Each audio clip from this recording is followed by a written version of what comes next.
है तो अगर आपको टॉयलेट लघु शंका या दीर्घ शंका लगती है तो खेतों में जाकर करें, अन्यथा भुगतान आप खुद करेंगे। बॉलर नेम एक बार कंफर्म करिए।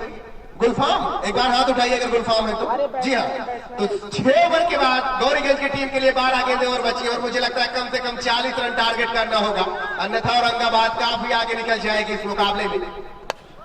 वारिस के लिए गेंद जैसा कनेक्शन चाहते थे बैठा नहीं, गेंद 4 डिस्क्वाले के आसपास वहां पर मौजूद है। लाइट चली गई थी इसलिए लाइट का जो कनेक्शन था वो कट गया था। आप फिर से देख सकते हैं बल्लेबाजों को, क्योंकि वाईफाई जो चल रही है लाइट थी ना, इस वजह से वो बंद हो गया था। आगे नजर आती हुई इस वक्त इस बार गेंद संभवतः घुटने से टकराई है। रन भागना चाहते थे लेकिन वारिस ने उनको मना किया।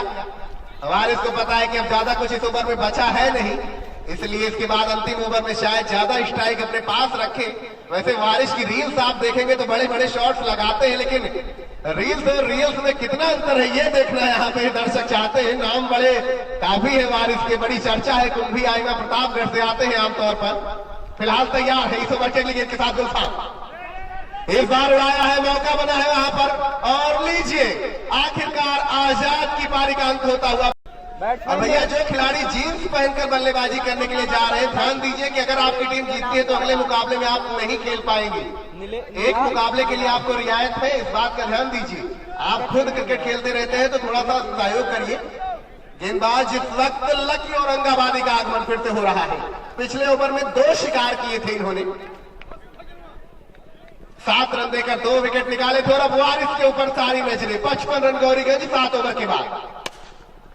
इस बार गेंद से खेला है, गेंद 4 एक्स्ट्रा कवर की तरफ फील्ड भाग रहे उसे, लेकिन रुकेगी नहीं गेंद क्योंकि तो ढलान भी है और बहुत तेज आउटफील्ड। आखिरकार गौरीगंज के लिए कुछ मुस्कुराने का मौका आता हुआ। स्कोर अब 59 रन। और अगर विकेटों की बात करें तो इस वक्त 7 विकेट गंवा चुकी है टीम। नए बल्लेबाज का नाम बता दीजिएगा जो नॉन स्ट्राइक पर है। निहाल है और अपनी बल्लेबाजी से कितना निहाल कर पाएंगे ये तो वक्त बताएगा। 5 गेंदें और बची है इस पारी में। इस बार उड़ाया है वारिस ने और ऑलराउंड आधा दर्जन उड़ाते हुए कह रहे हैं केवल रील नहीं डालते, बल्ले की धमक भी डालते हैं और चंडेरिया में अब उनका प्रचंड फॉर्म नजर आता हुआ। पिछली 2 गेंदों पर 10 रन कूट चुके हैं और लकी औरंगाबादी अब पहली बार दबाव में नजर आते हुए। 2 शिकार किए हैं लेकिन अब उनको रडार पर ले रखा है, रिमांड पर ले रखा है और ऐसा लगता है कि चाचा चौधरी का भीमसेनी लठ लेकर उतरे हैं बल्लेबाजी करने के लिए। वारिस, उनका बल्ला अब लाठी में तब्दील हो चुका है।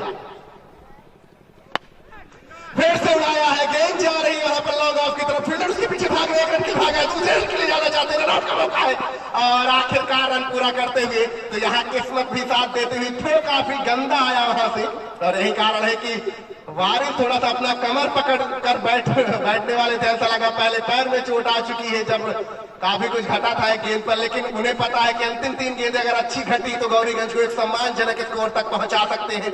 आखिरी 3 गेंदें इस पहली पारी की। लकी औरंगाबादी तैयार फिर से उड़ाया है, फील्डर उसके नीचे मौजूद है, क्या कैच करेंगे और दूसरे प्रयास में कैच कर लिया गया है। तो आखिरकार वारिस 17 नंबर की जर्सी की पारी का आज अंत होता हुआ, लेकिन आखिर में जरूर उन्होंने कुछ तेज गति से रन बनाने की कोशिश की। इस तरह से गौरीगंज का 8वां विकेट जाता हुआ वारिस के रूप में 2 चौके और 1 छक्के वाली पारी में अब फिलहाल समापन हो चुका है।